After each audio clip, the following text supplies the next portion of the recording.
PSG Fan TV, bonsoir à tous, bonsoir à toi Stéphane. Salut Baran, salut à tous. Est-ce que tu as passé une bonne soirée ce soir? Parce que c'était un match assez difficile.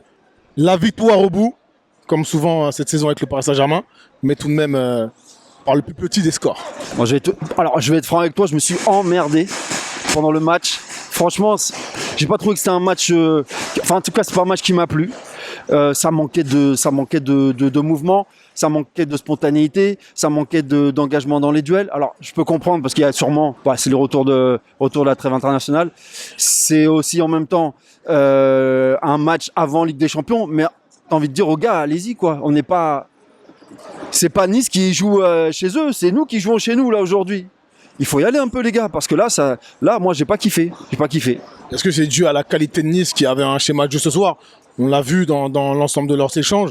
Il y a de très bons joueurs aussi oui. sur le terrain, il faut quand même le noter. Voilà.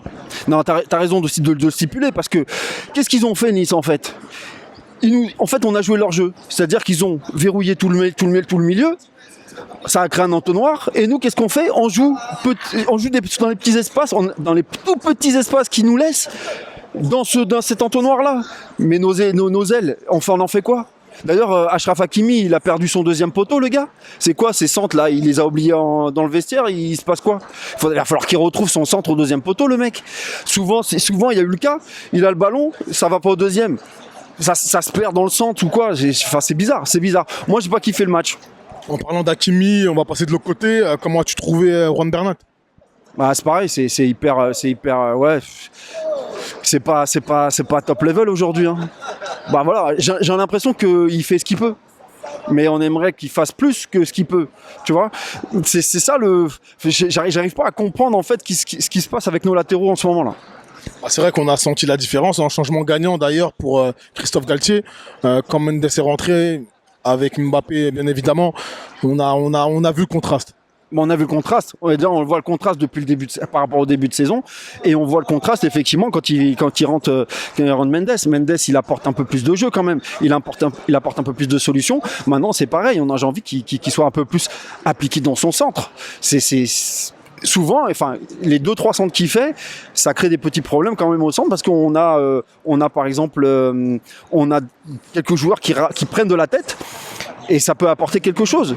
Mais bon, c'est trop peu. C'est trop peu. Et d'ailleurs, sur son changement, il fait aussi rentrer Mbappé, qui crée aussi... il marque, bien sûr, il marque le but, mais il crée aussi un peu de mouvement. Et c'est ce qu'il nous faut aussi. Et il ne faut pas oublier que là, mardi, on a un match aussi à jouer en Ligue des Champions.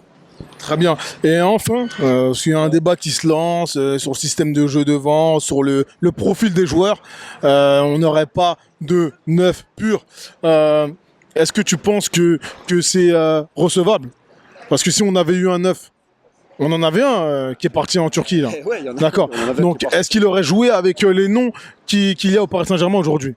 Mais on en avait un autre avant, 9, qui était jeune, qui aurait pu nous faire du bien, qu'on a laissé partir.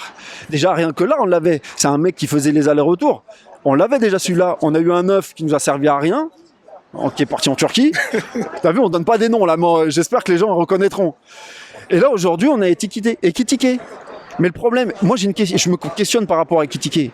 Est-ce que c'est lui qui n'a pas le niveau pour Paname, ou est-ce qu'on le délaisse, ou est-ce qu'on ne lui passe pas de ballon parce qu'il est sevré de ballon? Je pense qu'il a le niveau pour le Paris Saint-Germain. Je pense que c'est un très bon jeune joueur. C'est une question que je me pose. Et ça ne veut pas dire que j'ai la vérité. Ça ne veut pas dire que j'affirme qu'il n'est pas bon. Au contraire, si on l'a pris, c'est qu'il doit avoir des qualités. On a vu des qualités qu'il a eues l'année précédente. Mais aujourd'hui, je me pose la question de savoir s'il a les épaules pour Paris, ou si on le snob et on lui donne pas de ballon. Tu vois? Parce que j'ai vu sevrer de ballon, le pauvre. Ou alors il se démerde avec les ballons qu'on lui donne, un peu les ballons casse-dalle, tu vois, comme ça là. Ce soir, il a joué en point, en 9, il décrochait pas mal. C'était compliqué avec la réorganisation du milieu de terrain. C'est compliqué pour lui. Maintenant, il faut qu'il essaye de faire en sorte qu'on lui donne du temps de jeu, il est titulaire. Vas-y, joue frère, il faut y aller un petit peu. Voilà. Bon, avant de finir là-dessus, parce que je suis un peu long, avant de finir là-dessus, je voudrais juste faire un petit point. Il faut que le Paris Saint-Germain arrête de nous prendre pour des cons quand même. Parce que les abonnés, j'ai attendu, je sais pas combien de temps. Ça fait, je sais pas combien de fois je dis, il faut qu'ils nous fassent des fils pour abonner. T'as des gens qui viennent, sont pas abonnés, ils cherchent leurs papiers, leurs trucs, leurs sacs à dos, leurs machins. Nous, tu vois, on vient comme ça, on sait comment on vient sans rien dans les poches, pour que ça aille plus vite. Mais pour le coup, ça marche pas. Nous, on est là, tous les week-ends, on vient, on se casse les couilles, tu vois, à attendre comme des teubés, à marcher 10 kilomètres et à venir attendre comme des teubés. Bon, moi, ça, c'est la première chose. Et il va falloir faire quelque chose aussi dans les tribunes. Parce que franchement, à côté de chez moi, il y a un croque-mort. C'est plus vivant chez les croque-morts que tu vois, la tribune dans le virage de Boulogne. Tu vois, bon bref, c'était le petit truc, le petit coup de gueule que j'avais. Essayez de vous bouger là-dessus, les gars, parce que franchement, ça commence à devenir relou. Merci. Ciao, les gars.